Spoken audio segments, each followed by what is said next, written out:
The night my life as a wife ended, my life as a strategist began. That might sound dramatic, but I can still picture every detail as if it happened yesterday. The soft glow of crystal chandeliers, the clinking of fine silverware, the low hum of conversation from Detroit's most powerful families. The Grant estate, my childhood home, was polished to perfection that evening. It always was. The portraits of my late father and grandfather seemed to watch over us from their gold frames, reminders of a legacy built on steel, rubber, and the roaring engines of a billion-dollar empire. I was 34 then, seated at the long mahogany table beside my husband, Ethan, at the head. My role was to smile, to play the gracious hostess, to represent the perfect Grant wife, while my husband basked in the glow of attention from our relatives and industry elites. To everyone else, Ethan was the star. To me, well, I had learned long ago to let him think that. That night, something in the air was off. Conversations felt stilted. Even the waitstaff moved with unusual stiffness, as though they sensed what was about to happen. Ethan's hand tapped lightly on his wineglass, the delicate ring echoing across the hall. Heads turned, conversations halted. "Ladies and gentlemen," Ethan said, his tone practiced, almost theatrical, "I have an announcement to make." I turned to look at him, my smile steady, even as my stomach tightened. He cleared his throat. "Isabella and I have shared many wonderful years together, but as life evolves, so do we." He reached into his jacket pocket, pulled out a folded document, and placed it in front of me. Divorce papers. Right there, in front of everyone. A collective gasp swept the table. My aunt's fork clattered onto her plate. Ethan didn't flinch.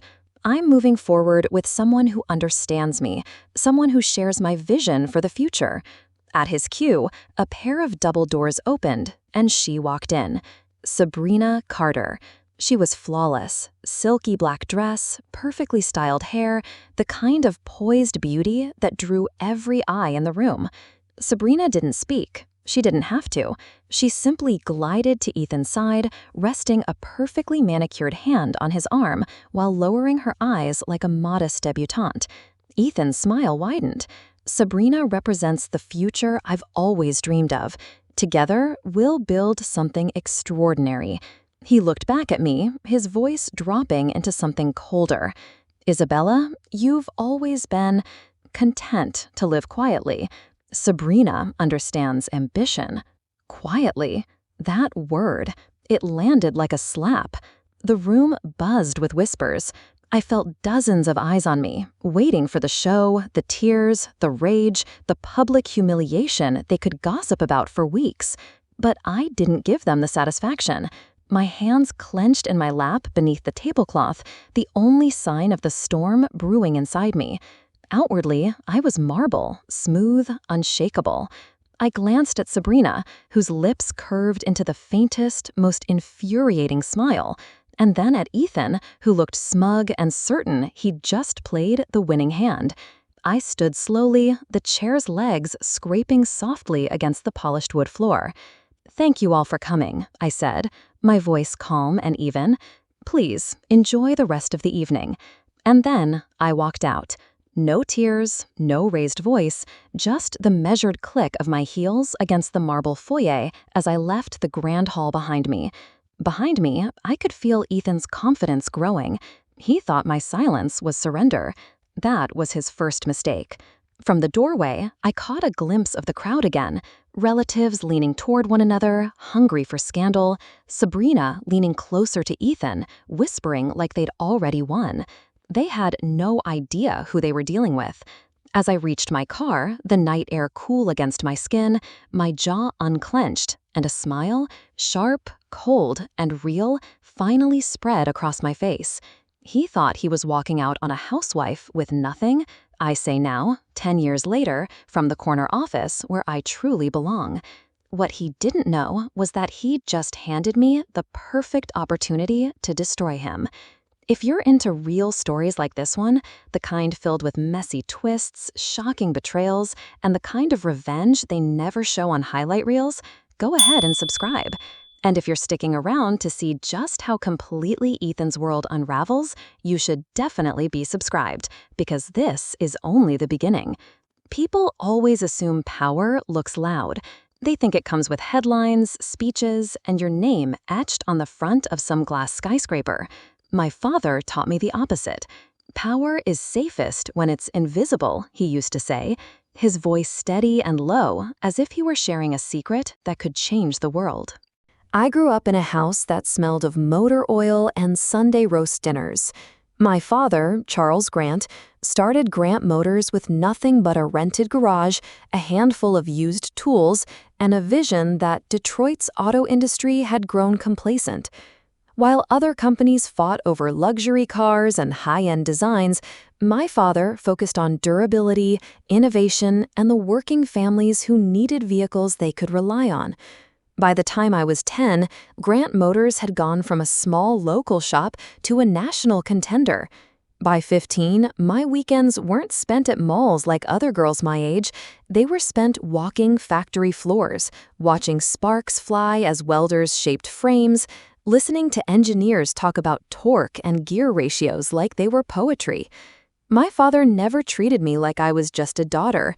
He taught me the rhythms of the business, the way a single flawed decision could ripple through an entire supply chain, the importance of patience in negotiations, and most of all, how to see 3 moves ahead of everyone else. When I was 24, just before he passed away, we sat in his study surrounded by blueprints and financial reports. His hands were worn and scarred from years of work, but his grip on mine was firm. "You'll run this company one day," he said, his tone resolute, "but you'll do it quietly. Let others stand in the spotlight. You'll be the one moving the spotlight." I didn't fully understand then, but I do now. When he died suddenly, the world expected a dramatic transfer of power, a press release announcing me as CEO. Instead, there was silence. The board thought Grant Motors was being steered by a small circle of trusted executives. That was by design. James Ellis, our CFO, and Martha Green, our COO, were my father's most loyal confidants. They became mine too. They knew my signature was the final one on every major decision. But to the outside world, and even to my husband, I was simply Charles Grant's daughter with a comfortable inheritance, living a quiet life as a stay-at-home wife and mother. Ethan never questioned it. He never even considered it. When we first met at a charity auction, Ethan was charming, ambitious, and eager to prove himself.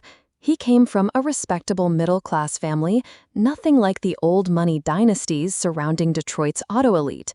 At first, that humility drew me to him. He had drive, charisma. He made me laugh. I saw in him the potential for a real partnership, 2 people building a life side by side. But over the years, that drive turned into ego. At dinner parties, he'd lean across the table to explain market trends to me, as if I hadn't spent a decade shaping those very trends from behind the scenes. "You wouldn't understand," he'd say with a dismissive smile whenever I asked a question that struck too close to reality. Sometimes I'd test him, just for fun. I'd casually suggest a change in production strategy or a new line of vehicles. Weeks later, I'd watch as Grant Motors, my company, rolled out those exact decisions while Ethan proudly parroted industry chatter like he'd discovered it himself. To him, I was the quiet wife with too much free time, the woman who planned charity luncheons and PTA meetings, who had no real stake in the world he so desperately wanted to dominate. He never once asked why James and Martha always took my calls, why they treated me with deference while barely tolerating him. Our private life was a stark contrast to the corporate battlefield. At home, there was warmth. My children's laughter filled our halls. Saturday mornings meant pancakes and cartoons and pajamas, not gala events or press conferences. I protected that space fiercely. I wanted my kids to grow up grounded, to know love wasn't measured in stock prices or headlines. Meanwhile, Ethan schmoozed his way through corporate parties, circling people like a shark, always angling for a connection that could boost his standing.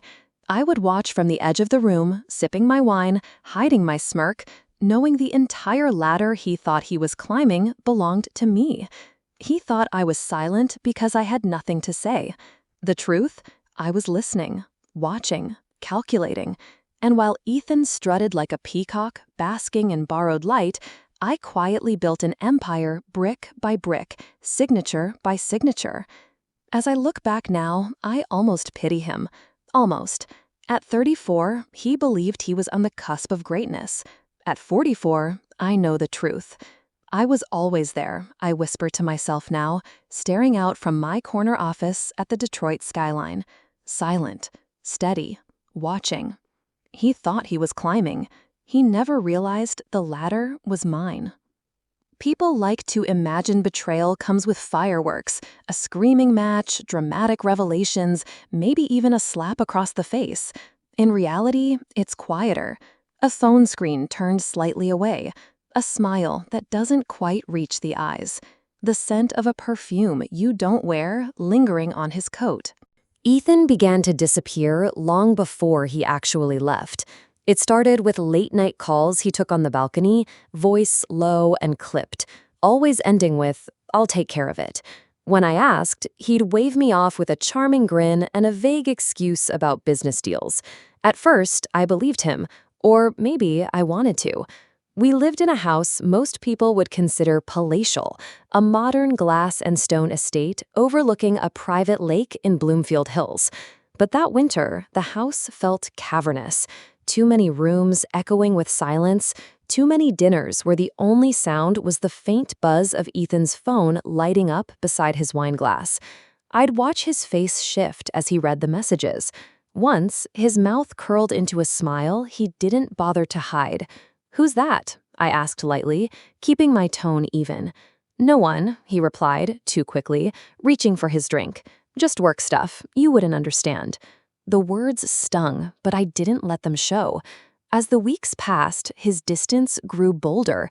He started coming home later, the smell of whiskey on his breath, and some expensive floral perfume clinging to his shirt.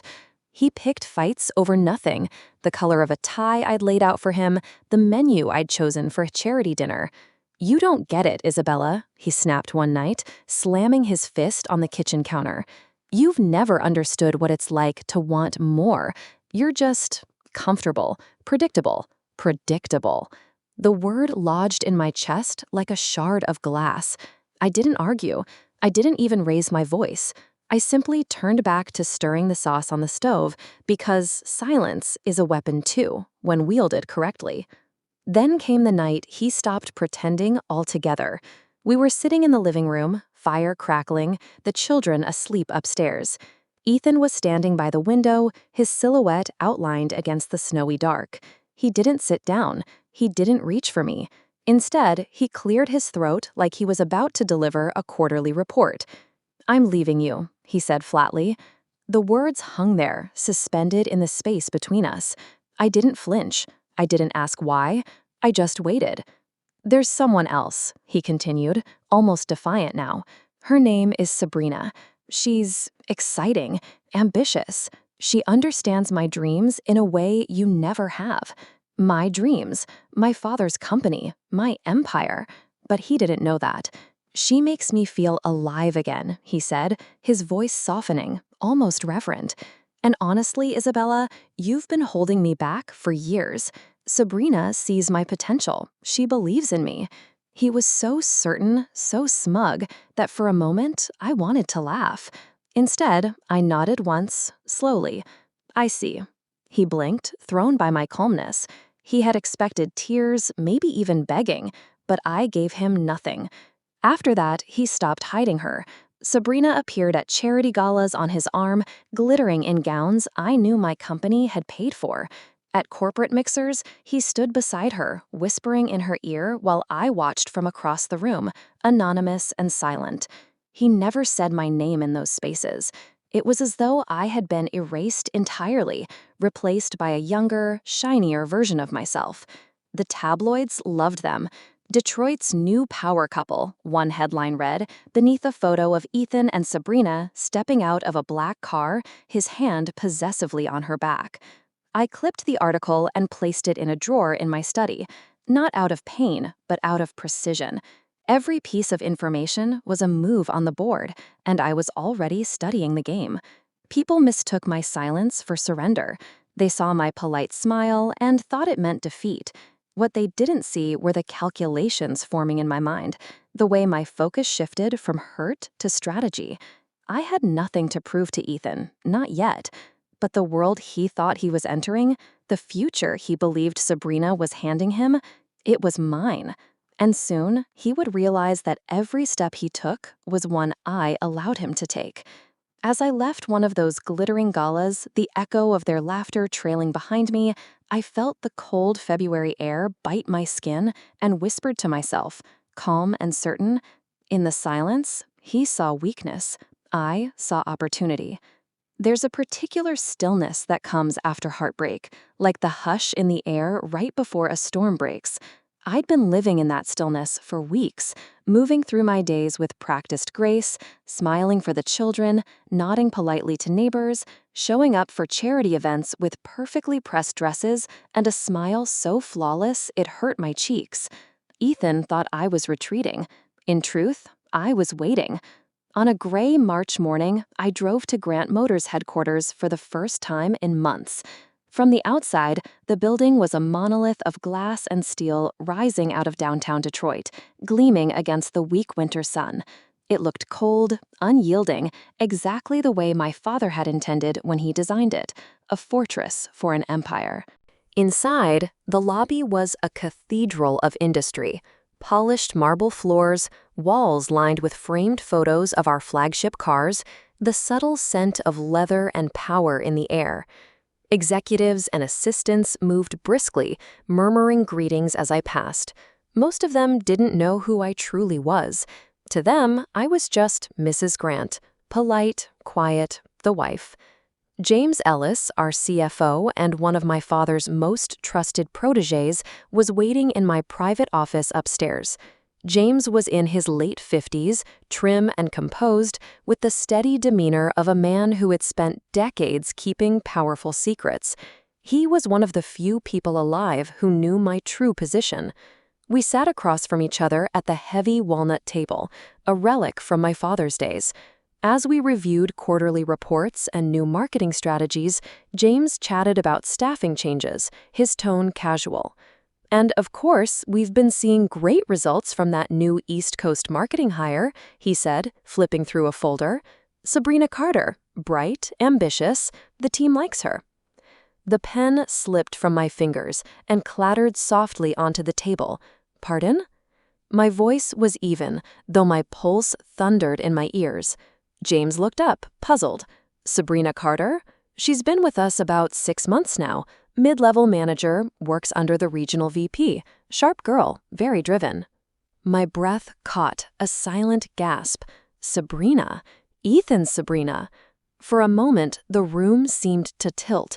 Images collided in my mind. Sabrina's hand resting possessively on Ethan's arm at the gala, her laugh ringing out across the marble hall. The smug way Ethan had said, "She understands my dreams." He thought he'd traded up. He thought he'd stepped into a better world. He didn't realize he had walked straight into mine. "Ah," I said smoothly, leaning back in my chair as if nothing were amiss. "Good to know." James moved on to other topics, oblivious to the shift that had just occurred. I nodded at the right moments, even managed a polite smile. Inside, though, a strange, electric calm spread through me. The game had changed. That night, in the privacy of my study at home, I sat surrounded by stacks of reports and glowing screens. This room, my secret war room, was the one place where my power was visible, even if only to me. The mahogany desk was strewn with maps of distribution lines, profit forecasts, and, now, Sabrina's personnel file.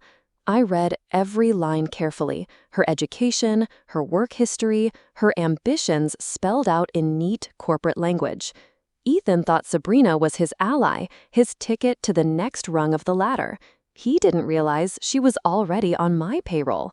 I made one phone call that evening to Martha Green, our COO, another of my father's loyalists. "Promote Sabrina Carter," I instructed. quietly. Give her just enough responsibility to make her feel indispensable, but keep her clear of actual decision-making power, and make sure she reports directly to me, even if she doesn't know it. Martha hesitated for only a beat before replying, "Understood." I ended the call and sat back, letting the silence settle around me. This wasn't about punishing Sabrina. She was a pawn, nothing more. It was about creating a perfect illusion. Through carefully crafted memos and subtle nudges, I began feeding Sabrina information, selective, curated, and often slightly misleading.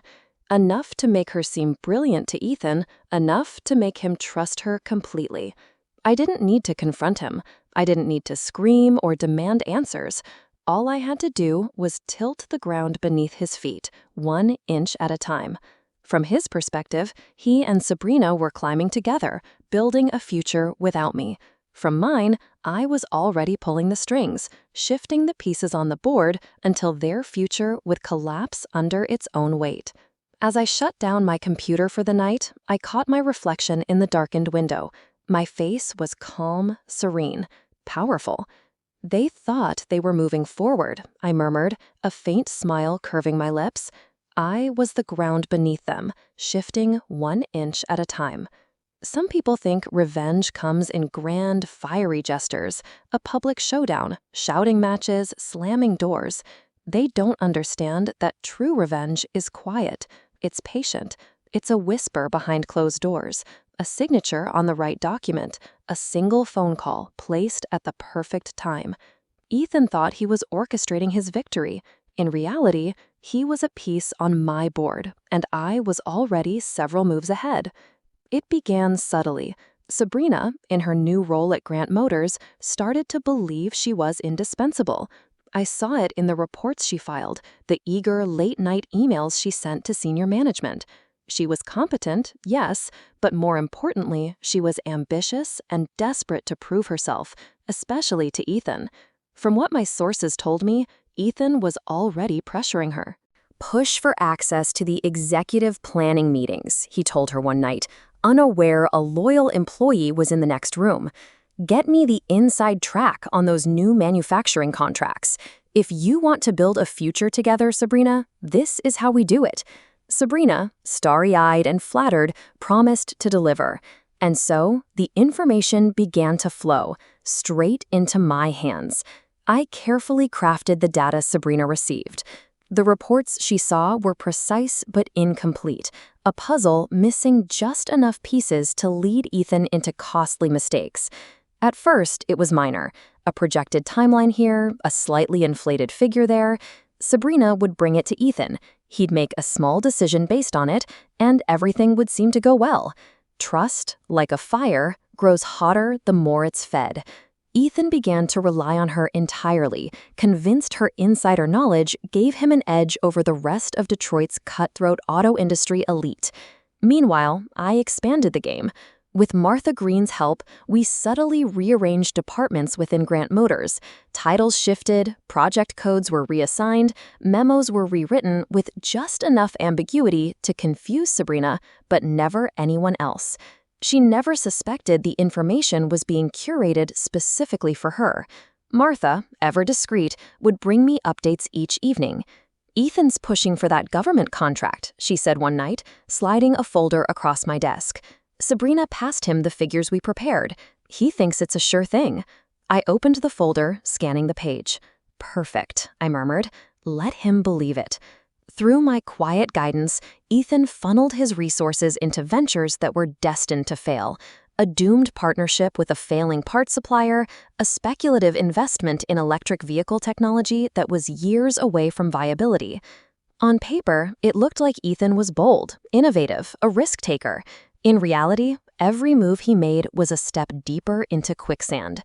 The Michigan Department of Licensing and Regulatory Affairs became an unlikely ally.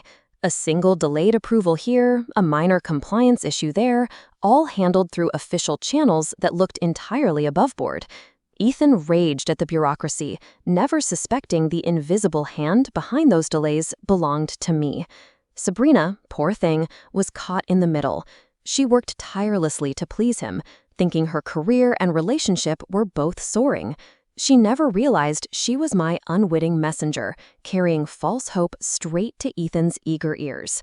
At a cocktail party one Friday evening, I stood in the corner of a glittering downtown hotel ballroom, hidden in plain sight. Ethan and Sabrina entered on the far side of the room, Ethan looking smug and confident in his tailored suit, Sabrina glowing at his side. I watched as he whispered to her, gesturing animatedly toward a group of investors. "Go on," he urged her. "Tell them what you know. This is our moment." She moved forward, voice trembling slightly as she repeated the numbers I'd planted. The investors nodded, impressed. Ethan's chest swelled with pride. From across the room, I smiled faintly. He thought he was ascending, building something grand. He didn't see the cracks beneath his feet, the regulatory audits already queued up, the supplier ready to declare bankruptcy, the investors poised to pull their funding at the first sign of trouble. Every step he took was guided by my hand. Back in my study that night, I marked his progress on a whiteboard filled with dates and names. Arrows connected each false lead, each manipulated move. It was a map of inevitability. Martha stood beside me, silent for a long moment. Then she said quietly, "He really has no idea, does he?" "No," I replied, capping my pen, "and he never will." I turned off the light and closed the door, my voice calm but edged with satisfaction. "He thought he was playing the game," I said. "He didn't realize he was already in check." The Detroit Opera House gleamed like a jewel against the winter night sky, its ornate facade glowing under golden floodlights. Limousines lined the curb as Detroit's elite stepped out in gowns and tuxedos, ready for the annual Grant Motors Gala, a night of champagne, power plays, and quiet negotiations disguised as small talk. Inside, the grand hall glittered. Crystal chandeliers cast soft light over marble floors, while a live orchestra played a low, elegant hum beneath the chatter of the city's most influential figures. It was the kind of event where fortunes were made with a handshake and destroyed with a whisper. I had attended every year since my father first launched the gala, but always as a silent figure, lingering at the edges of conversations, no more significant than the centerpieces on the tables. Tonight, that was about to change. From the balcony, I spotted Ethan as he swept into the room, Sabrina at his side. He looked the part of a man at his peak. Tailored navy suit, broad smile, a glass of champagne already in hand. Sabrina, radiant in a gold gown, clung to his arm as cameras flashed. I descended the stairs slowly, blending into the crowd, watching them like a predator hidden in tall grass. Ethan's voice carried above the rest, as it always did. "Grant Motors is entering a new era," he announced to a cluster of investors gathered near the fountain. "With Sabrina's insider expertise, we'll be ahead of the curve on every major development. Consider tonight the start of something monumental." The men nodded, impressed. Sabrina flushed with pride, glancing up at Ethan with adoration. I almost pitied her. Almost. Sabrina believed she was an architect of their future. In truth, she'd been my messenger, my unwitting pawn. Every piece of information she'd ever brought to Ethan had been planted carefully by me, like breadcrumbs leading him toward the cliff's edge. And tonight, the fall would be spectacular. Martha found me near the stage. She leaned in, whispering, "Everything is ready. The press has been briefed. They think you're just introducing the evening as usual." I nodded once, my pulse steady. "Good. Let's begin." As the orchestra faded, the MC stepped forward to announce the highlight of the night, the CEO's annual address. For over a decade, that role had been filled by proxy speakers. No one had ever questioned the tradition, until now. I walked onto the stage, the click of my heels slicing through the hush. A ripple of confusion spread through the crowd. Cameras swung toward me, flashes exploding like lightning. "Good evening," I began, my voice carrying across the hall with calm authority. "My name is Isabella Grant." A stunned silence fell. Somewhere in the back, a glass shattered. "For years, many of you have speculated about who truly leads Grant Motors," I continued. Tonight, allow me to put those questions to rest. I am the owner and CEO. I have been since my father, Charles Grant, passed away a decade ago. The room erupted in gasps and murmurs. I caught glimpses of faces, executives stunned into silence, journalists furiously scribbling notes, investors exchanging wide-eyed looks. And then, Ethan. His smile faltered as the words sank in. At first, disbelief flickered across his face, followed by dawning horror. I didn't look directly at him. I didn't need to. This company, I said, has thrived because power was allowed to operate quietly, free of ego and spectacle.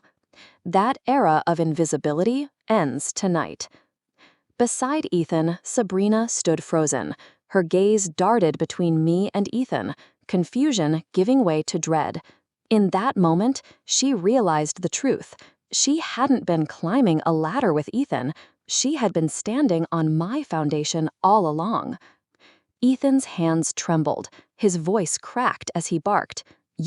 This is ridiculous. You're lying. I merely smiled, tilting my head slightly. Check the filings with the Michigan Department of Licensing, I replied smoothly. The truth is written there, in ink. The audience shifted, their attention swinging away from Ethan like a tide pulling back from shore. I finished my speech with deliberate calm. Tonight, Grant Motors moves forward with strength and vision. And to those who underestimated me, consider this your only morning. The applause was thunderous, but I barely heard it. My focus was on the quiet implosion happening just a few feet away. Ethan's face had gone ashen. His lips moved, but no sound came out. Sabrina's hand slipped from his arm, her body stiff with betrayal. I turned, leaving the stage as the orchestra swelled triumphantly. From the back of the hall, I allowed myself a single private smile. The room didn't just see me that night, they saw the truth. And Ethan saw the edge of the cliff he'd been walking toward, too late to stop himself from falling. Revenge, when done properly, doesn't need fireworks. It doesn't need shouting or slamming doors. It's quieter than that, clinical, precise, like a surgeon's scalpel. Ethan expected a war. He'd always imagined that if we clashed, there would be screaming matches, lawyers throwing accusations across a polished conference table, and dramatic threats made in public. But he never understood me. I didn't need to fight him. I only had to remove the safety nets he didn't know I'd been holding in place all along, and let him stumble on his own arrogance. The morning after the gala, the first cracks appeared. While Detroit's business pages buzzed with shock over my public reveal as CEO of Grant Motors, Ethan woke up in a very different world. His largest investment, a speculative parts manufacturing startup, announced bankruptcy. The supplier had been failing for months, propped up only by Ethan's cash injections. Without warning, its board pulled the plug. What Ethan didn't realize was that I'd known about their impending collapse weeks earlier. All it took was a few quiet conversations with my contacts at the Michigan Department of Licensing and Regulatory Affairs. The paperwork had been delayed just long enough for Ethan to pour everything he had into a sinking ship. By the time he read the headlines, his money was already gone. 2 days later, another blow landed. His accounts were frozen due to a series of routine compliance audits. The call came while he was hosting a breakfast meeting at one of Detroit's most exclusive clubs. According to one of my sources who happened to be there, Ethan turned pale, then stormed out mid-sentence, leaving his guests stunned and whispering. It was a beautiful thing, watching his confidence crumble from a distance. Meanwhile, Sabrina's world shifted in a very different way. After the gala, she stopped answering Ethan's calls. I arranged for her to receive a promotion, one she couldn't refuse, a high-ranking role in Grant Motors' West Coast division, complete with a relocation package and a generous salary. Martha handled the transfer paperwork herself, slipping it into Sabrina's inbox with a note, "Your talent deserves a bigger stage." Sabrina accepted immediately. Perhaps it was ambition, perhaps it was the shock of learning the woman Ethan had scorned was her boss all along. Either way, by the end of the week, she was gone. When Ethan finally reached her, desperate and sputtering, she was already in California, too busy to return his calls. At headquarters, Martha and I sat in my private office, reviewing a set of finalized documents. The city skyline stretched beyond the floor-to-ceiling windows, glittering like 1,000 tiny victories.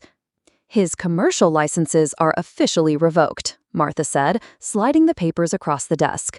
"Without them, he can't operate legally in Michigan."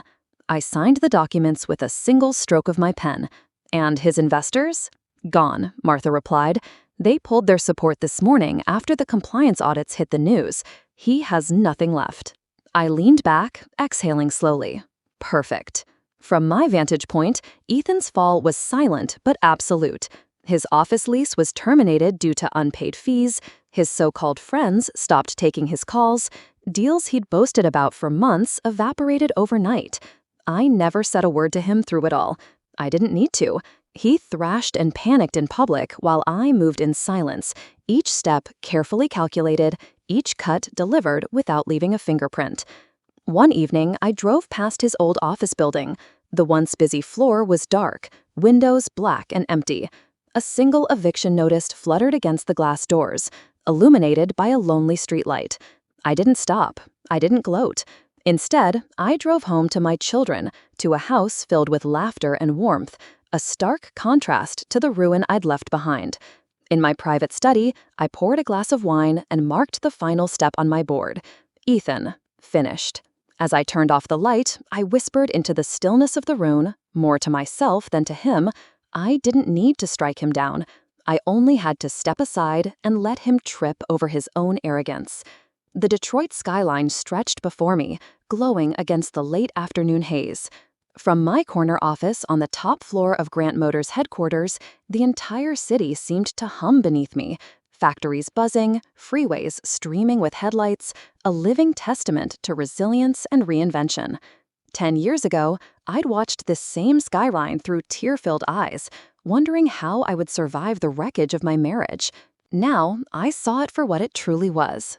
Grant Motors had grown stronger in the last decade, expanding into electric vehicles and sustainable technologies my father had only dreamed of. Under my leadership, we weren't just surviving in a competitive industry, we were shaping the future of it. My children were thriving too. Both were away at college now, carving their own paths, their lives free from the poison of their father's ego. They knew the truth about me, about the quiet empire I had built and protected, and they respected me for it. As for Ethan, I rarely thought of him anymore. Occasionally, his name would flicker across a news article or whispered in a charity circle. Always the same themes: bad debts, failed ventures, burned bridges. A man who once stood tall, now surviving only on memories of past glories. I never gloated. True power has no need for pettiness. But life has a way of arranging poetic moments, even when you don't seek them out. It happened on an ordinary Thursday, in the most ordinary of places, Detroit Metropolitan Airport. I was flying to New York for a board meeting and had arrived early, slipping through the crowds in a tailored coat, my assistant trailing behind with my briefcase. Airports are anonymous spaces, and I liked the invisibility they offered. I was standing at the gate, checking my phone, when I saw him, Ethan. At first, I didn't recognize him.